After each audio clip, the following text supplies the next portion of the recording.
എന്നുള്ളതല്ലേ. പിന്നെ അവര് പറയുന്നതെന്ന് പറഞ്ഞാൽ ഈ 13.5 ലക്ഷത്തിനൊക്കെ പോയിട്ട് ഓഫീസർമാരും ആനക്കാരും കൂടെ 2.5 ലക്ഷം രൂപ അടച്ചിട്ട് ഡിപ്പാർട്ട്മെന്റ് അടച്ചിട്ട് ബാക്കിയുള്ള നമ്മൾ പങ്കിട്ടെടുക്കണം എന്നാണ് ആകെ കേട്ടാൽ വിശ്വസിക്കാമോ.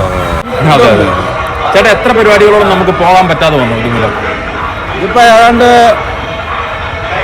ഇവര് തടഞ്ഞതിന്റെ പേരിൽ ഏതാണ്ട് 1 കോടി രൂപ നഷ്ടം വന്നിട്ടുണ്ട് ദേവസ്വം. 1 കോടി രൂപയുടെ നഷ്ടം വന്നല്ലേ?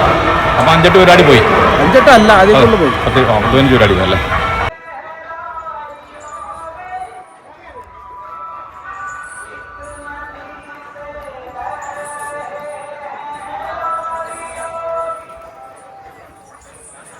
ചെറിയൊരു അസ്വസ്ഥതയൊക്കെ ഉണ്ടായിരുന്നു അല്ലേ?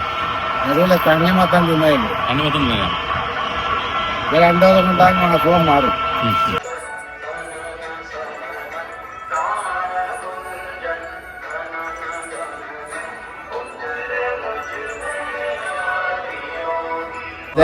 ചികിത്സിക്കണമെന്ന് പറഞ്ഞാൽ 1 ദിവസം കൊണ്ടോ 2 ദിവസം കൊണ്ടോ ചികിത്സ നടക്കില്ല. ഇത് ഈ അസുഖം മാറുന്നവരെ നമ്മൾ ചികിത്സ നടത്തിയാലേ ഒക്കുള്ളൂ. അപ്പം അതെന്ന് പറയുന്നത് ഈ മതപ്പാട് കാലത്ത് ചികിത്സിക്കാൻ ഒക്കില്ല, നമുക്ക് അടുത്തോട്ട് ചെല്ലാൻ പറ്റത്തില്ല. അപ്പോൾ ഒരു 5-6 മാസമാണ് ആ കെട്ടുമുട്ടലാവും.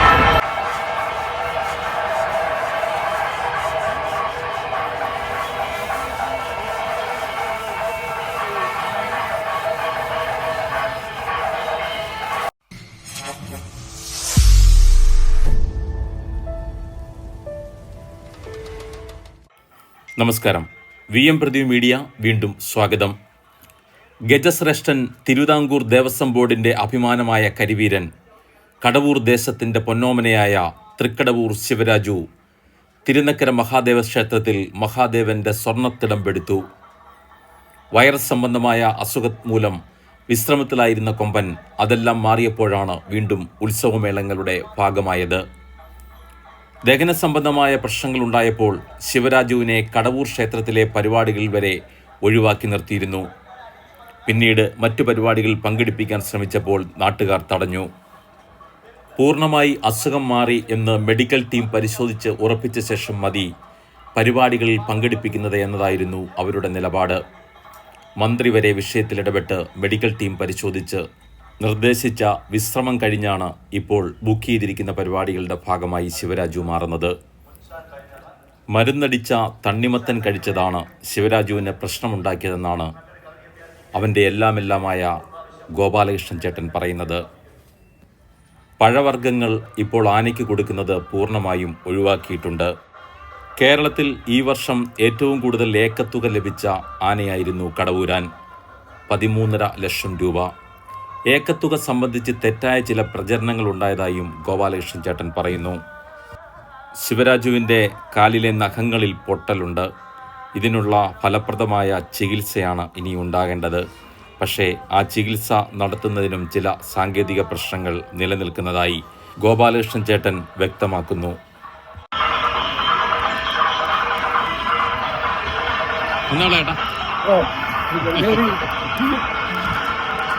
എല്ലാവർക്കും മാറി വന്നല്ലോ അല്ലേ? സന്തോഷം. ചെറിയൊരു അസ്വസ്ഥതയൊക്കെ ഉണ്ടായിരുന്നു അല്ലേ? അതുപോലെ തണ്ണിമത്തം തിന്നയില്ല. തണ്ണിമത്തം തിന്നയാണ്. 2 ദിവസം കൊണ്ടാകുമ്പോൾ അസുഖം മാറും. നാട്ടുകാർ കുറെ എടുപ്പിന് വേണ്ടിയിട്ട് പറഞ്ഞെന്നുള്ളതൊക്കെ. തണ്ണിമത്തം തന്നെയാണ് ശരിക്കും. അതിനകത്ത് ഒരു വിഷാംശമായിരിക്കും അല്ലേ? അതിനകത്ത് കെമിക്കലൊക്കെ കയറി വന്നേ. തണ്ണിമത്തം കൂടുതൽ തിന്നുന്ന സാഹചര്യം ഉണ്ടല്ലേ? ഈ വടക്കെല്ലാം പോയി വെള്ളം എന്ന് പറഞ്ഞ കുറെ കിണറ്റിലെ വെള്ളമെല്ലാം ഉണ്ടായിരുന്നു. വടക്ക് പോയി കുറെ വെള്ളത്തിന്റെ പ്രശ്നമുണ്ടല്ലേ? അതിപ്പോ ഇപ്പോഴെന്താ ഇവനെ നിയന്ത്രിച്ചാണോ? സാധനം വെളിയിൽ നിന്ന് കൊടുക്കുന്നില്ല, പഴങ്ങളൊന്നും കൊടുപ്പിക്കുന്നില്ല. 2ാം വട്ടം ഡോക്ടർമാർ ടീം വന്ന് പരിശോധിച്ചോ? എന്നിട്ട് അവരെന്ത് പറഞ്ഞു? അവര് അപ്പോഴേ പറഞ്ഞു പരിപാടിക്ക് പോണേൽ കുഴപ്പമൊന്നുമില്ല, വേറെ കുഴപ്പങ്ങളൊന്നും. ഈ കാലിലെ ഈ നഖം പൊട്ടണ പ്രാതിരോഗമാണ്. എന്റെ ചികിത്സ എന്തെങ്കിലും ചെയ്യുന്നുണ്ടോ എന്നുള്ളതാണ് അവർക്ക് അറിയുന്നത്. അതൊന്നും ഇതുവരെ തുടങ്ങിയില്ല. ഇതൊക്കെ അരിഞ്ഞു കളഞ്ഞ് നമ്മള് കല്ലിന് തേച്ച് അത് കൂട്ടിയെടുക്കുകയാണ് പറഞ്ഞത്. ഏതാ ഈ നഖത്തിന്റെ അതിന്റെ ഒരു അസ്വസ്ഥതയുള്ളവനുള്ളൂ. അല്ല, ഈ വയറ്റിലെ പ്രശ്നങ്ങൾ അതെല്ലാം മാറിയോ? ഇപ്പൊ എല്ലാം മാറിയല്ലേ? അപ്പൊ അത് പ്രധാനമായിട്ട് ഈ തണ്ണിമത്തനായിരുന്നു. തണ്ണിമത്തൻ കഴിച്ചതിന്റെയാണ്.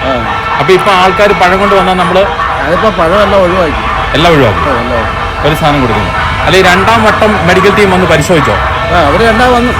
രണ്ടാമത് വന്നു. എന്നിട്ട് അവരെന്താ പറഞ്ഞേ?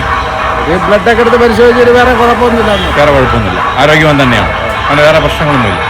ഈ പറഞ്ഞ പെട്ടെന്ന് ചുമ്മാ ഈ കെട്ടിയിട്ടുണ്ട് ഇങ്ങനെ ഭേദം നടന്നു പോയി കുളിപ്പിച്ച് ഡെയിലി കുളിപ്പിച്ച് അവരുടെ കാലിൻ്റെ കയ്യിലെ അഴുക്കൾ കളഞ്ഞിട്ട് കുളിപ്പിച്ച് വൃത്തിയാക്കി കൊണ്ട് നടക്കുന്നതാണ് കുറച്ച് പോകുന്നത്.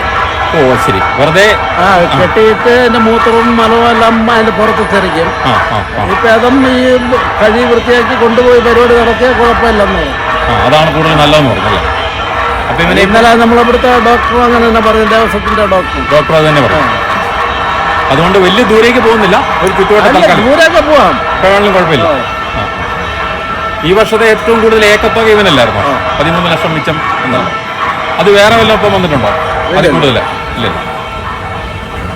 അതിനുശേഷം ഇപ്പോൾ ഉള്ളത് 7ഉം 5ഉം ഇതൊക്കെ തന്നെ അല്ലേ? നാട്ടുകാരുടെ പിന്നെ ഒരു വികാരമാണല്ലോ, അപ്പൊ അവർക്ക് എല്ലാം അവര് നല്ലതായാലും അവർക്ക് തന്നെയാണല്ലോ. പിന്നെ അവര് പറയുന്നത് നമ്മൾ കേൾക്കുന്നുണ്ടല്ലാതെ എന്താണ് ഇതിനെ കേട്ടിപ്പുറത്തോടെ നമ്മൾ എന്തെങ്കിലും മറുപടി പറയാൻ പോകുമ്പോൾ അവിടെ അല്ല, അവരുടെ ഒരു ഇഷ്ടമാണല്ലോ, അവരുടെ ആനയാണല്ലോ, അവര് നടക്കിരുത്തി ആനയാണല്ലോ, അതിന്റെ ഒരു ഇതാണ് മാത്രം നടക്കിരുത്തിയല്ല, കൂടെ ചേർന്നിരുത്തി പിന്നെ കരയിലോ അവരുടെ അമ്പലത്തിലൊരു ആന, വലിയൊരു ആന എന്ന് പറയുമ്പോ അവർക്ക് കുറച്ചുകൂടെ എടുപ്പ് കൂടും. അതെ അതെ, അഭിമാനമാണല്ലോ നാടിനെ സമയത്ത് നടക്കണം നമുക്ക്. അതെ അതെ ചേട്ടാ, എത്ര പരിപാടികളോട് നമുക്ക് പോകാൻ പറ്റാതെ വന്നു ഇതുമൂലം? ഇതിപ്പോ ഏതാണ്ട് ഇവര് തടഞ്ഞതിന്റെ പേരിൽ ഏതാണ്ട് 1 കോടി രൂപ നഷ്ടം വന്നിട്ടുണ്ട് ദേവസ്വം. 1 കോടി രൂപയുടെ നഷ്ടം വന്നല്ലേ? അപ്പൊ 5-8 പരിപാടി പോയി. 5-8 അല്ല, അതിൽ കൊണ്ട് പോയി 15 പരിപാടി അല്ലേ? ചിലപ്പോ ഒരു ദിവസം 2 പരിപാടി എടുക്കുന്നത് 2 സ്ഥലത്തായിട്ടല്ലേ? അടുത്തടുത്തുള്ള സ്ഥലങ്ങളാണ്, രാവിലെ വൈകുന്നേരം ഒക്കെ ആയിട്ടല്ലേ?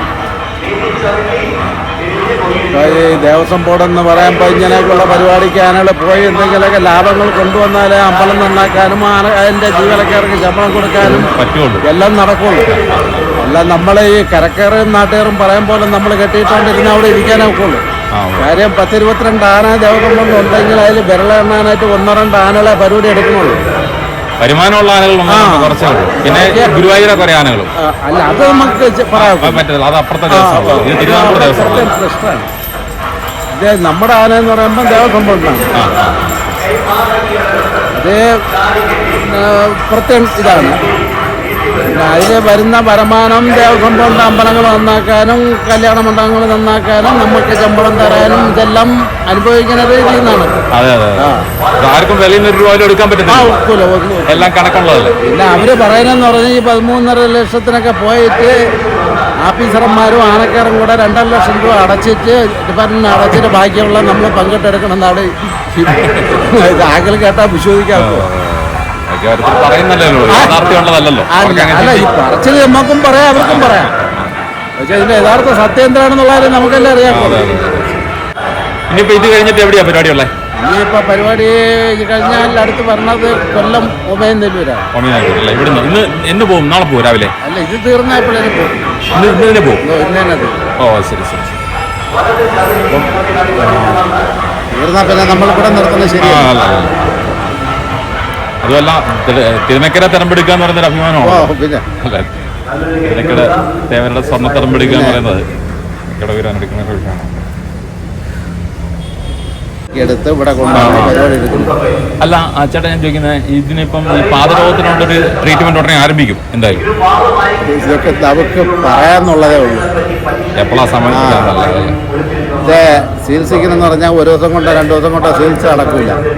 ഇത് ഈ അസുഖം മാറുന്നവരെ നമ്മൾ ചികിത്സ നടത്തിയാലേ ഒക്കുള്ളൂ. അപ്പം അതെന്ന് പറയുന്നത് ഈ മതപ്പാട് കാലത്ത് ചികിത്സിക്കാൻ ഒക്കില്ല, നമുക്ക് അടുത്തോട്ട് ചെല്ലാൻ പറ്റത്തില്ല. അപ്പോൾ ഒരു 5-6 മാസം ആന കെട്ടുമുട്ടലാവും. അപ്പം അത് കൂടുതൽ അസുഖം കൂടെ ഉള്ളൂ. കാരണം എന്ന് പറഞ്ഞാൽ ഈ വെള്ളവും ചെളിയും ഇതെല്ലാം മതപ്പാടിൽ എപ്പോഴും ആനയുടെ പുറത്ത് വെള്ളം 5 മിനിറ്റ് വെള്ളം അടിച്ചുകൊണ്ടിരിക്കുമ്പോൾ ഈ തറയിൽ മണ്ണിലാണ് ആന കെട്ടുന്നത്. അപ്പോൾ ആ മണ്ണിൽ കെട്ടുമ്പോൾ ആ മണ്ണും ചെളിയും ഈ ഓല അഴിയതും എല്ലാം കൂടെ ആകുമ്പോൾ വീണ്ടും അസുഖം കൂടിക്കൊണ്ടിരിക്കും.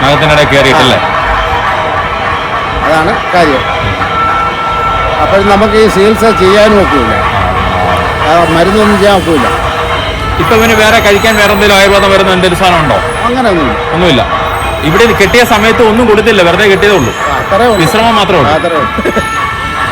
വേറെ മരുന്നൊന്നും ഇല്ലായിരുന്നു. അവര് പറഞ്ഞത്, വന്ന ഡോക്ടർ പറഞ്ഞെന്ന് പറയുന്നത് ആഞ്ഞിന്റെയും പ്ലാവിന്റെയും പട്ട കൊടുക്കണം.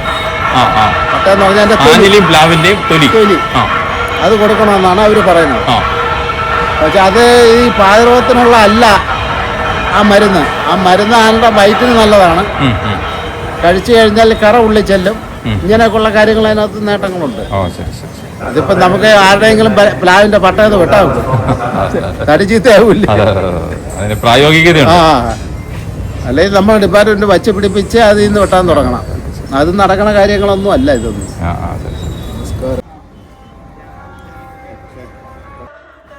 ചട്ടക്കാരൻ മനോജ്, അനീഷ്, ദീപു എന്നിവർക്കൊപ്പം എത്തിയ ശിവരാജു ഇപ്പോൾ സന്തോഷത്തിലാണ്. കഴിക്കാനായി പനമ്പട്ടയുടെ തണ്ടാണ് പ്രധാനമായും നൽകുന്നത്. നടയിൽ അത് ഉണ്ടാവണം. ആനപ്രേമികൾക്ക് എന്നും ആവേശമായ ശിവരാജുവിന് അസുഖമാണെന്ന് അറിഞ്ഞത് തന്നെ പലരെയും വേദനിപ്പിക്കുന്ന വാർത്തയായിരുന്നു.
വീഡിയോ ഇഷ്ടപ്പെട്ടുവെങ്കിൽ ലൈക്ക് ചെയ്ത് ഷെയർ ചെയ്യൂ.